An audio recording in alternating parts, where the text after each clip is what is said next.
برصغیر میں مغل سلطنت کا آغاز 1526 میں ہوا اور اس کی بنیاد بادشاہ بابر نے رکھی۔ مغل کا لغوی معنی بہت دولت مند یا طاقتور ہوتا ہے۔ پھر ہمایوں، اکبر، جہانگیر اور پھر جہانگیر کے بیٹے شاہ جہان۔ شاہ جہان کا مکمل نام شہاب الدین محمد شاہ جہان تھا اور شاہ جہاں کا یہ لقب انہیں ان کے والد جہانگیر سے ملا تھا۔ یہ تو آپ کے علم میں اضافے کے لیے تھا۔ ہماری اس کہانی کے 3 کردار ہیں: شاہ جہان، ممتاز اور تاج محل۔ انڈیا میں موجود اس خوبصورت عمارت کا نام تاج محل ہے، جسے محبت کی نشانی سمجھا جاتا ہے۔ اس عمارت کا شمار دنیا کے عجائب میں بھی ہوتا ہے، جس کی وجہ اس کی بے انتہا خوبصورتی اور اس کے پیچھے چھپی کہانی ہے۔ لیکن تاج محل کی تعمیر اور تاریخ جاننے سے پہلے ضروری ہے کہ اس محبت کی داستان کو سنا جائے جس کی بنا پر تاج محل کو اس زمین پر تعمیر ہونے کی وجہ ملی۔ 1628 یہ وہ سال تھا جب شاہ جہان کے سر پر بادشاہت کا تاج سجایا گیا تھا۔ اپنے اصولوں اور فراغ دلی کے لیے شاہ جہان کا دور مغل سلطنت کا سب سے سنہری دور تصور کیا جاتا ہے۔ شاہ جہان کی بادشاہت میں مکمل مذہبی آزادی تھی۔ ہر ملک کے باشندے برصغیر میں آ کر تجارت کر سکتے تھے، جن میں یورپین باشندوں کی تعداد کثیر تھی۔ شاہ جہان کی 3 بیویاں تھیں اور دوسری بیوی جس کا نام ممتاز تھا شاہ جہان کے دل کے بہت قریب تھی۔ ممتاز کا اصلی نام ارجمن بانو بیگم تھا اور یہ لقب ممتاز شاہ جہان نے اپنی بیوی کو اس کی خوبصورتی کی بنا پر دیا تھا۔ ممتاز سے محبت کی ایک وجہ یہ بھی تھی کیونکہ یہ شاہ جہان کے بچپن کی محبت تھی۔ ممتاز کا تعلق بھی شاہی خاندان سے تھا تو دونوں کا بچپن اکٹھے گزرا تھا۔ ممتاز کا شاہ جہان کی زندگی میں بہت گہرا دخل تھا۔ اکثر بادشاہی فیصلے یہ مل کر کرتے تھے۔ شاہ جہان کی ان 3 بیویوں سے اولاد کی تعداد 16 تھی، جن میں سے 14 صرف اور صرف ممتاز کی پیدا کی ہوئی اولاد میں سے تھی۔ بے انتہا محبت کی وجہ سے ممتاز شاہ جہان کے ہمیشہ ساتھ ہی رہتی تھی، چاہے وہ کسی سفر پر ہو یا شاہی دربار میں۔ لیکن 14ویں بچے کی پیدائش پر 17 جون 1631 میں برہاپور کے مقام پر ممتاز شاہ جہان کو ہمیشہ کے لیے چھوڑ گئی اور دنیا فانی سے رخصت ہو گئی۔ زندگی کی تمام تر رعنائیوں اور محبت سے بھرپور شاہ جہان کی زندگی ممتاز کے بچھڑ جانے سے مرجھا گئی اور تقریباً 2 سال تک یہ بادشاہ غم سے نڈھال ہو گیا۔ لیکن مرتے وقت ممتاز نے شاہ جہان سے وعدہ لیا کہ اس کے مرنے کے بعد وہ اس کے لیے ایک محل تعمیر کرے گا۔ ممتاز کے بچھڑ جانے کا غم اس قدر تھا کہ بادشاہ 2 ہی سالوں کی قلیل مدت میں اپنا حلیہ بدل بیٹھا۔ اب شاہ جہان بوڑھا لگنے لگا تھا، سر اور داڑھی میں سفیدی صاف ظاہر ہونے لگی تھی۔ لیکن ایک ارمان جو اس کے دل میں تھا وہ تھا محل کی تعمیر۔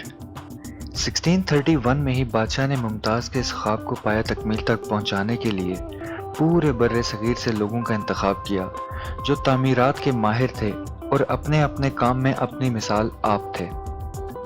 شاہ جہان نے اس بات کی پرواہ کیے بغیر کہ تعمیرات کے اخراجات کیا ہوں گے، دنیا کے کونے کونے سے قیمتی پتھر، جواہرات منگوائے تھے، جن کی تعداد اس قدر تھی کہ انہیں لاد کر لانے کے لیے ہاتھ ہی کم پڑ گئے تھے۔ شاہ جہان کو خوبصورت عمارتیں تعمیر کرنے کا شوق تو تھا ہی، لیکن اب اسے ایک ایسی عمارت کا انتخاب کرنا تھا جو نہ کسی نے دیکھی ہو اور نہ کوئی اس جیسا کچھ تعمیر کر پائے، کیونکہ سب سے بڑھ کر یہ محل اسے ممتاز کا خواب پورا کرنے کے لیے تعمیر کرنا تھا۔ آئیے اب آپ کو بتاتے ہیں تاج محل کب اور کیسے تعمیر کیا گیا۔ دنیا کی اس خوبصورت ترین عالی شان عمارت کو تیار کرنے کے لیے 20,000 مزدور شامل کیے گئے۔ کہا جاتا ہے کہ 37 لوگوں نے مل کر اس محل کا نقشہ بنایا تھا، لیکن استاد احمد لاہوری کو اہم کردار سمجھا جاتا ہے۔ اسے دنیا کی سب سے خوبصورت عمارت دکھنے کے لیے سنگ مرمر کا انتخاب کیا گیا۔ 1631 میں یہ دنیا کی پہلی عمارت تھی جس پر سنگ مرمر کا مکمل کام ہونا تھا، جس کے لیے راجستھان کا انتخاب کیا گیا، چونکہ راجستھان کا نام اس وقت سنگ مرمر کی دنیا میں ایک مقام رکھتا تھا۔ لال پتھر جسے سینڈ سٹون کہا جاتا ہے، دہلی سے منگوایا گیا تھا۔ جس جگہ تاج محل کی تعمیر کا انتخاب کیا گیا، انڈیا کے اس شہر کا نام آگرہ ہے۔ اور تاج محل کے مقام پر پہنچنے کے لیے اس وقت راستے میں ایک ندی پڑتی تھی جس کا نام یمنا تھا۔ محل کی تعمیر کا سامان لانے میں دشواری نہ ہو اس لیے اس ندی یمنا پر 10 میل لمبا پل تعمیر کیا گیا۔ سٹون کرافٹنگ یعنی پتھروں کو تراشنے کے لیے ترکی اور یورپ سے خاص طور پر ماہر لوگ منگوائے گئے تھے۔ سنگ مرمر کے ہر حصے میں قیمتی سے قیمتی پتھر جڑا گیا تھا۔ تاریخی اعتبار سے اس وقت 42 قسم کے قیمتی پتھر تھے اور ان 42 کے 42 پتھروں کا استعمال کیا گیا تھا۔ اس وقت کی قدیم طرز اور جدید طرز کی تعمیرات دونوں ہی کا استعمال کیا گیا تھا۔ قیمتی پتھروں سے سنگ مرمر پر قرآنی آیات بھی لکھی گئی تھیں جو کہ آج بھی واضح طور پر دیکھی جا سکتی ہیں۔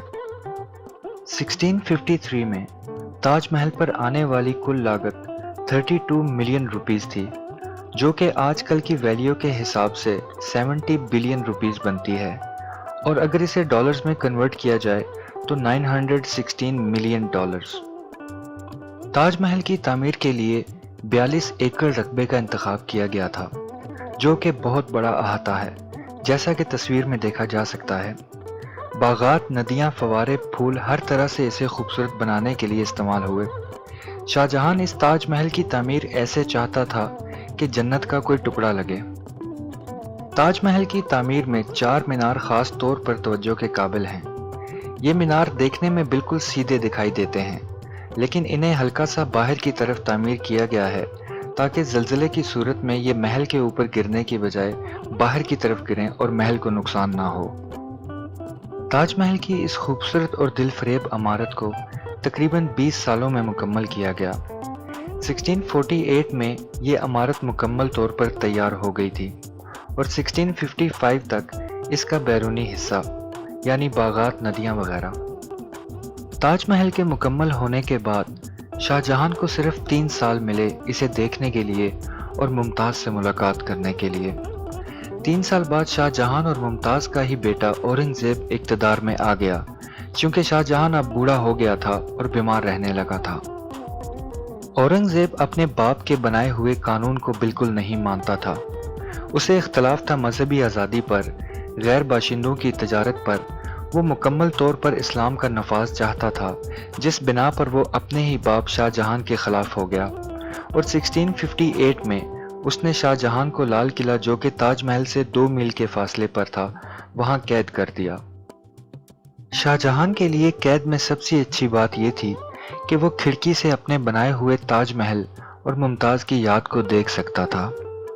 قید کے 7 سال بعد 1666 میں شاہ جہان کا انتقال ہو گیا لیکن اس کی آخری خواہش اس کے بیٹے اورنگ زیب نے پوری کی جو مرنے سے پہلے شاہ جہان نے کی تھی کہ مرنے کے بعد اسے اس کی بیوی جس سے وہ بے پناہ محبت کرتا تھا اور جس کے لیے اس نے تاج محل بنوایا تھا اس کے پہلو میں دفن کیا جائے۔ سو ویسا ہی ہوا۔ آج اس بے مثال محبت اور تاج محل کو دیکھنے کے لیے پوری دنیا سے لوگ آتے ہیں۔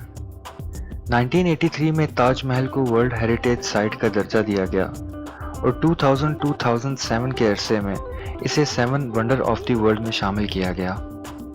کہا جاتا ہے جن لوگوں نے تاج محل کو تعمیر کیا شاہ جہان نے ان کے ہاتھ کٹوا دیے تھے جو کہ بالکل درست نہیں۔